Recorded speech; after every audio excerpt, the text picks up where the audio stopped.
Kind of the interesting news are coming from Russia.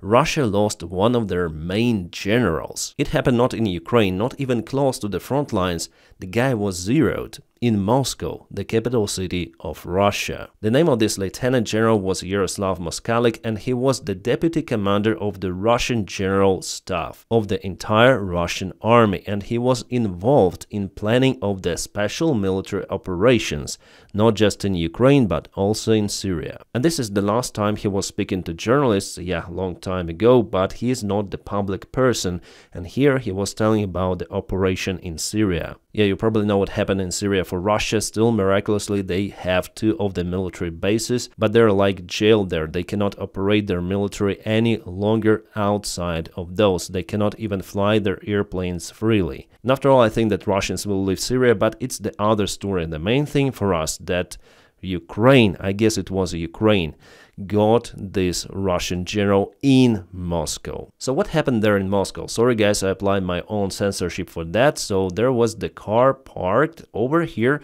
By the way, you can see the smoke coming from this car. It was burning because there was the device installed in the car, and it was just a random vehicle out there parked by someone. The Russian general went out from the apartment and was walking very close to the car, and by that time the car kaboomed. The device was installed near the gas tank of the car, which caused the imminent kaboom, kind of the significant one. As the Russian investigative committee said, the small debris, so the shrapnel, went directly to the general, unaliving him at exact the same moment of kaboom. So yeah, it was not the general's car, but he was just passing by. It means that the operation was organized very precisely. Those who pressed the button witnessed and waited for general appear just near the car. The car, by the way, is registered on Ukrainian owner, ex-Ukrainian, I would say. The guy is from Sumy region of Ukraine, but he moved to Russia and obtained the Russian passport. By the way, it was the Volkswagen car, just a random one. There are tons of those cars in Moscow, and one of those was a special one yesterday. So whoever did this planned it very precisely. It is the professional job. Well, some people say that it could be the Russian FSB, and yes, I do not exclude that version as well, but it seems like it was, after all, Ukraine. Why do I think like that? Well, because the same day there was the visit of Davydov, a friend and representative of Donald Trump, to Moscow. I don't see any sort of the pluses for them to do it at the same day, because it shows the weakness of Russia actually in front of Davydov, that Putin cannot protect his generals even in Moscow, so reputational loss is there 100%, especially that day. And we have our usual and constant, I wouldn't say even sponsor, but the partner of the channel, Ground News. Guys, it is the place where I obtain the reliable and most fresh information. Every morning that I wake up, I check the Ground News to obtain the most fresh stories. For example, just right now there are breaking news about the massive kaboom at Iranian port, which is linked to missile fuel shipment. Guys, I think that if you want to get the access to that information coming from elsewhere, you need to subscribe for the Ground News, and you may do it with my personal link. It's ground.news/Dennis. It's in the video description right below. But now I want to check about what is happening in Ukraine, and here they have the dedicated page for the news from Ukraine, and just below you may find the top stories. For example, today there was the short meeting between Donald Trump and Vladimir Zelensky. 378 sources report about it, lots of the media, you can see the bias distribution, it is almost equally central, right, left. And yeah, both Trump and Zelensky say that they have very productive discussion in Rome. However, it lasted just for 15 minutes.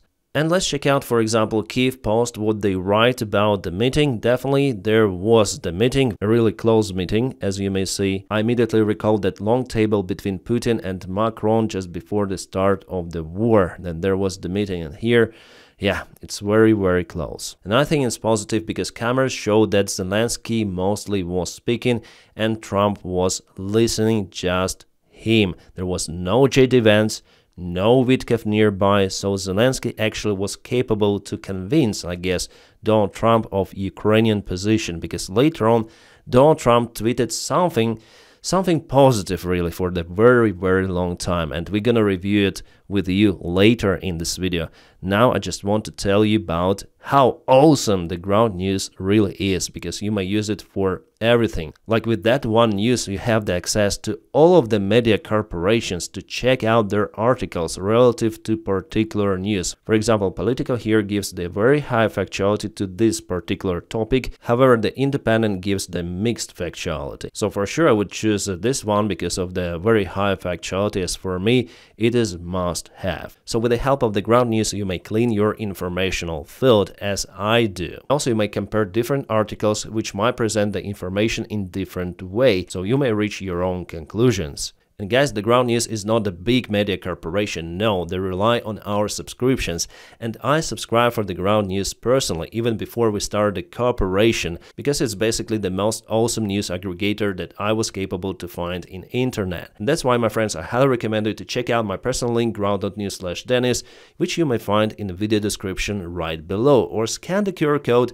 available somewhere on the screen. And yeah, now you may obtain 40% off, and I recommend to subscribe for the Vantage plan because it gives unlimited access to all of the tools of the ground news, which is, I say to you, awesome. As well as you are, my friends, you're awesome as well. And ground news, thank you for sponsoring this video and for sponsoring and supporting the job that I do here on YouTube. And yeah, we know how Putin resolves the issues with people he doesn't like. For example, since 2022, there were at least 50 of the mysterious deaths of the energy company executives in Russia. Yes, since Putin started the full-scale attack on Ukraine, so mostly, yeah, those are the oil bosses. However, other Russian officials included in this list, and it's not 50, there are many, many more. The most popular thing for those cases is the window jump, but there were also kaboom devices and even shooting involved. Sometimes, occasionally, so I do not exclude the trace of FSB even with that Russian general, but again, it is not profitable for Russia at all to get rid of that lieutenant general that day. That's why probably Ukraine was involved there, Ukrainian Mossad. At least it is more profitable for Ukraine. Yeah, according to the latest information, Russia was able to detain the suspect of this car bomb attack. And they say that it is the Ukrainian Special Service agent Ignat Kuzy, or Kutsi, depends on what language you speak. Well, we know that it could be just a hoax, so this Ignat Kutsi could be even the Russian one, and those could be just the false accusations because the Russian police, together with FSB, they need to show that they're working on this case and they have result in the next day. Wow. Well, if Ukraine is really behind this operation, I'm very, very surprised because the level of it is very high, like Mossad really, or CIA, or British MI6. Yeah, here we have the information about this Russian general, Yaroslav Moskalik. So yeah, 25th of April, it happened yesterday. By the time I'm recording this video, it is 26th of April. So we know more details, that's why I waited a little. And why Moskalik was so important target? Because he was responsible for many of the Russian attacks on civilian Ukrainian infrastructure. Because basically, as deputy chief of the Russian general staff, he was responsible for planning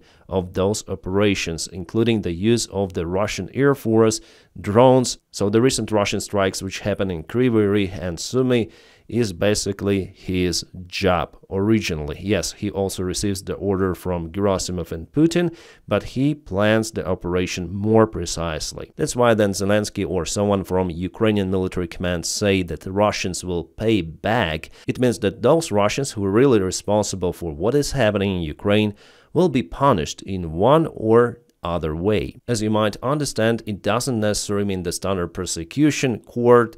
It might go directly to execution. And just imagine how Russian generals feel now that their friend, the high military commander, was zeroed in Moscow, Balashihad district, but nevertheless, it was in Moscow, bright daylight conditions. He was caught by a random device installed in some car. Yeah, 100% Russian General Moskalik didn't expect that move. But now, every of the Russian generals should expect that to happen to themselves personally. And by the way, the last year the similar case happened to Igor Kirillov, one more high-ranked Russian general who, by the way, accused the Ukraine for making a dirty bomb. He even provided so-called evidence that the United States supported that program for Ukraine to develop this small nuke. Well, nevertheless, on 17th December 2024, again in Moscow, The guy was zeroed with the help of the special device installed on scooter. You probably might recall those memes with scooters. The idea how that operation and how the current one was planned and conducted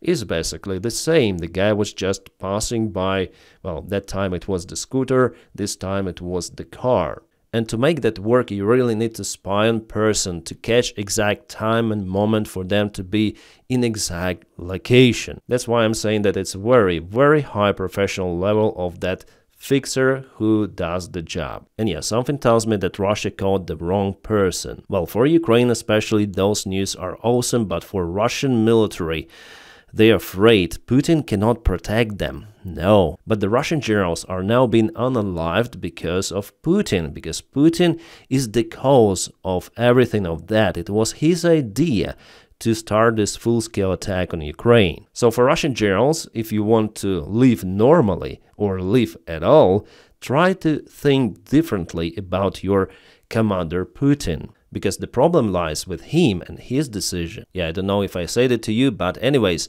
hello my friends and welcome, my name is Dennis and this is the latest update from Ukraine. Let's go. The Alko commander of the Russian army, Gerasimov, today reported that Russia liberated the entire Kursk Oblast from Ukrainian occupiers. He reported to Putin himself and to everyone during the short video conference. Yeah, he mentioned that Ukrainian forces were absolutely demolished in Kursk. Well, if we go to the frontline updates, definitely Russia pushed really hard for the last 24 hours. They entered the village of Gomal, which is located at the border with Ukraine, and also they entered Aleshna village. But still Ukraine keeps the control over those lands. Yeah, it's not enough to keep the significant bridgehead in the Russian territory, but it is happening. And Gerasimov somehow hesitates to diminish the Belgorod Oblast of Russia. Is it something different? Not Russia? Because Ukrainian army is in Davydov there. The Russian supplies were cut in this region. Ukraine uses aviation to bomb the Russian positions. So yeah, Ukraine is presented still on the Russian territory. And definitely Gerasimov mentioned that Russia used North Koreans. He said that they fought with us like brothers, hand to hand, back to back or something like that. So North Koreans were deployed there. And just to recall how Russian propaganda said, no, there are no North Korean soldiers.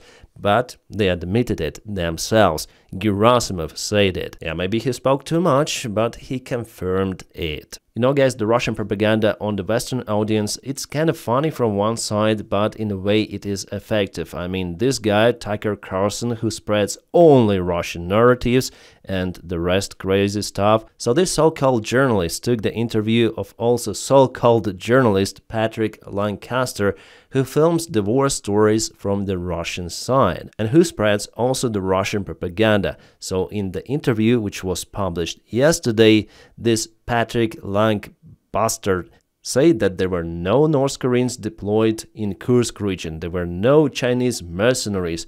All of those are just Russians, you know, from Tiva and so on. So Ukraine came out with this idea to accuse allies of Russia like North Korea and saying that it's not the mighty Russia which is fighting against all of the NATO, but it's the coalition of the countries, including North Korean soldiers. Well, here Gerasimov himself debunked those two losers, saying that North Koreans were definitely fighting with Russian soldiers against Ukraine in Kursk.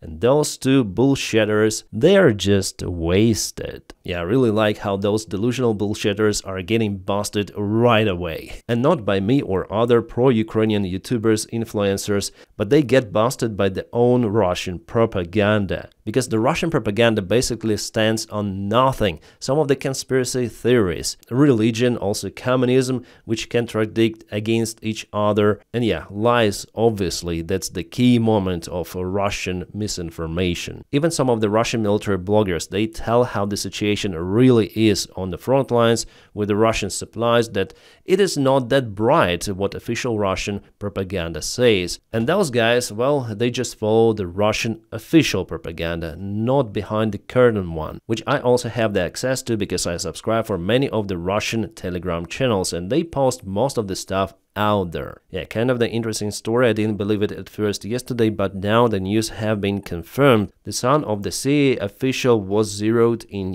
Ukraine. He was fighting for Russia. Michael Gloss was 21, then he signed a contract with the Russian army, and this month he was zeroed in Ukraine. He was brainwashed by the Russian propaganda. He supported the Russian so-called peace, and yes, he basically went to join the Russian army. I think he listened to Tucker Carlson or the guys like that. CIA considers Michael's passing to be a private family matter. The entire CIA family is heartbroken for their loss. The guy is traitor. He went to fight for Russia. It is crazy. And they call it the family matter, alright. So he blamed the Western propaganda and said that corrupt Ukrainian military was no match for Russian troops. Now he understands that it matches and even overwhelms the Russian military in many of the areas, including FPV drones, because the guy was unalived with FPV. Rus is slaughtering them boys on sight, he wrote. Alright. The way he looks, or looked, it's better to say. And here we have the selfie of Michael Gloss, Sternenko, Ukrainian volunteer who collects the funds for the drones, published it in his social media. And yeah, this was taken from the Russian public. They confirm that this image is definitely legit. You know, it's just a reminder for the Russian Z community in Western countries as well, who are brainwashed by the Russian propaganda. It's better not to go to Ukraine. Otherwise, you'll obtain those kind of selfies and your CIA connections will not help you. Here you might see some of the collage of his photos, especially this one is interesting. This is the Congress building out there, and this one is interesting too. I think that after all he was the lefty communist, at least I think like that. Well, there are many communists in Russia, also there are crazy fanatic monarchists who want to restore the Russian Empire. For example, Strelkov Gherkin is one of those. And yeah, you don't need to be in Russia to be brainwashed by their propaganda. And here's the guy again, wearing Russian ternashka. And this is the Russian uniform. Yeah, if he wears this non-standard star, it's the communist star, it means that he is a lefty. It is not the Russian army symbol. No, he put it himself. And the Russian Zvezda channel lost its military correspondent. His name was Nikita Goldin. Well, as you see, he liked to wear a military uniform, which made him absolutely indistinguishable from a Russian soldier. Here you go with the circumstances. Total kaput.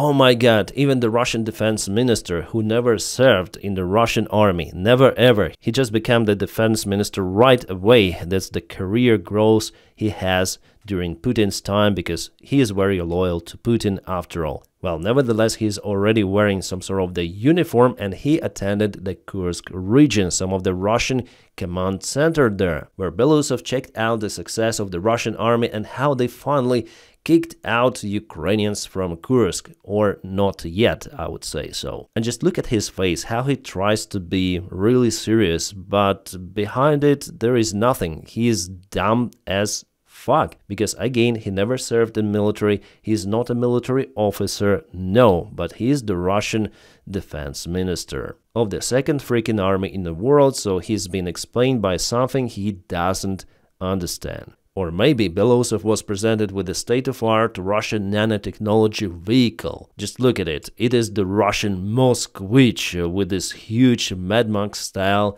net mesh cover. And yeah, Russians are using that stuff in real fights to advance on the front lines, not for supplies.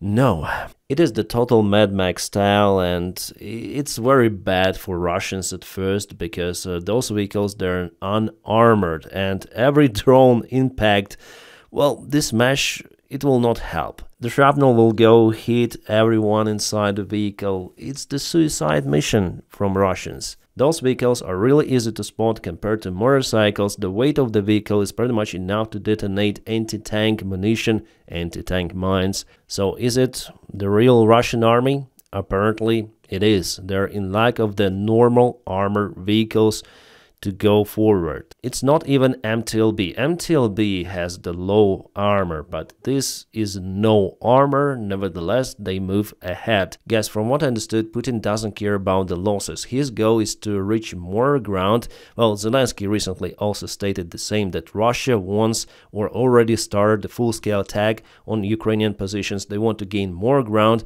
and only after that they may announce some of the ceasefire with only their demands for Ukraine to give up Crimea and 4 of the oblasts of Ukraine to Russia, but Ukraine will never agree on that. So that's actually the logic of Russia. They don't care about the losses. They go ahead even on civilian vehicles with fishermen nets around. Craziness.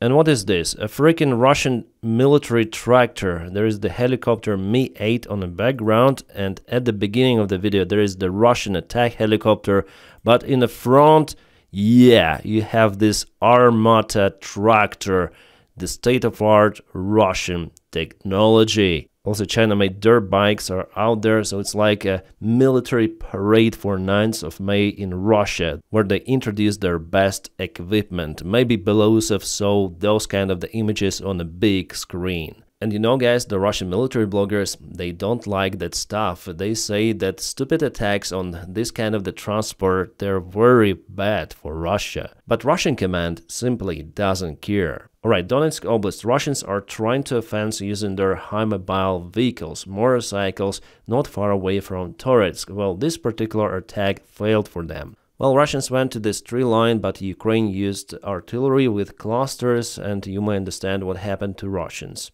Sadly, but I cannot show you this video fully on this platform, but Ukraine clustered this area for a very long time. So you may see those small kabooms with lots of the shrapnel, and Russian motorcycles were just burning. And later on, Russian generals sent those Mad Max style vehicles, civilian unarmored vehicles, to the place. It is craziness. But Russian army doesn't have the other choice, because they want to get some ground. That's why they have to assault with everything they have. If they have no enough armored vehicles to protect their soldiers in them, they'll send many more civilian vehicles and motorcycles with crazy losses, but they may advance in some of the areas. And I read one of the Ukrainian commanders, and he stated that Russia actually may gain more territories in the coming days because they concentrated more of the reinforcements. Yeah, and even with crazy losses, but they may start to advance even more. Yeah, that's the reality. Russia still keeps the advantage over Ukraine in some of the areas. Well, near Pokrovsk, for example, Ukraine took the advantage, but in this area, it's the Kurakhove direction, Russia moves ahead. But they move not as fast as before for the last 24 hours. The advance just in Kursk, I showed you it already, so yesterday and today. Alright, now about political topic. Definitely it was the close meeting between Zelensky and Donald Trump. They put a couple of chairs there. From what I understood, they spoke really politely, not like during the meeting in Oval Office. And yeah, Donald Trump came out with his post right after the meeting. He went to the plane, and he or his helpers, they wrote this stuff. Part of the post is clearly delusional stuff, usual comes from Donald Trump, but in the end here, he mentions something really new. With all of that being said, there was no reason for Putin to be shooting missiles into civilian areas, cities and towns over the last few days. Maybe over the last few years, Donald Trump. It makes me think that maybe he doesn't want to stop the war. Genius! Trump is freaking genius! How he could come to that conclusion? Zelensky, what did you do to Donald Trump? Maybe you took some of his pills, or maybe you added more pills for him to think. He's just tapping me along. Oh, Trump. It's like opening. Donnie, you reached nirvana. Your third eye comes from your butt to your head, maybe, I don't know. Now you see the wider picture only after 15 minutes speaking with Zelensky, you know? Zelensky should be your spiritual leader after all. You know what happens when you speak to him? You start to think. And has to be dealt, so Putin has to be dealt with differently through banking and secondary sanctions. Too many people are dying. Guys, this is something really outstanding. Also, Trump said that all of the information and press that United States is pressing Ukraine to recognize Crimea as the Russian territory is basically a fake one, it's hoax. Which for me sounds a little bit crazy because with the previous long Trump's post, he accused Zelensky for recognizing Crimea only as Ukrainian territory and not willing to negotiate. It seems like Donald Trump is completely out of reality. He doesn't know the topic. He doesn't really want to know the topic, and he knows more after meeting with Zelensky. So if someday Donald Trump goes to Ukraine, he would write 100% a pro-Ukrainian post. Yeah, blaming Biden, Obama and everyone, but it will be similar to this one. Even more pro-Ukrainian. But would he really push Putin, as he says here? We'll see. There is the very low probability for it. And it doesn't mean that Trump is good now. No, he changes his opinion every day, but mostly he follows the Russian narratives, as well as the majority of his team. And you know, Russians, indeed, they don't want to negotiate. Putin doesn't want to stop the war. It is understandable for everyone, for us, for our audience, for people who know something about this war. And Putin today stated that the goal of the special military operation will be achieved. Our army continued to win. Yeah, we saw on the front lines how they win, riding their motorcycles on cluster shell artillery. But for Putin, he's winning, you know. And the Russian foreign ministry stated that they're gonna liberate the new Russian territories, they call it Kherson, Zaporizhia, Donetsk, Luhansk, Oblast, that those are the new territories, so they're gonna do the same as they did in Kursk region, taking them by military force. Well, good luck with that, because based on your army recent performance, you should pack more plastic bags and wooden boxes to send them to Ukraine and then return back to Russia. Alright, to the other news, China seizes disputed reef in the South China Sea. That reef is disputed between China and Vietnam, and China decided to land their forces. They even show them holding China Communist flags, so yeah, they say that those islands belong to China now. China behaves really provocative in the South China Sea. South China means not belongs to China, it's just the name of the sea. But they're very active with their military and, yeah, basically they conquered the territory as we see. And where is the United States? Where is everyone? Nowhere. China does whatever it wants to do. Probably you remember the case with the China-made artificial islands. So they're very, very active and it's just the beginning. They just say that the Western world is not as strong as it used to be. And if Russia has the diplomatic success with the United States of America after what they've done to Ukraine, why Communist China should restrain itself from the territorial gains? China might do the same stuff as Russia, because there is no any responsibility, no any circumstances for Russia, and there will be none for China as well. That is how they think, and maybe they're right. And now, my friends, please check out the link for the ground news. You may find it in the video description just below. It's the sponsor of this channel, yes, but they present a great product which I recommend to everyone, and I use it myself every day. It is just awesome. And guys, I wish you all a peaceful sky wherever you are, and have a great time.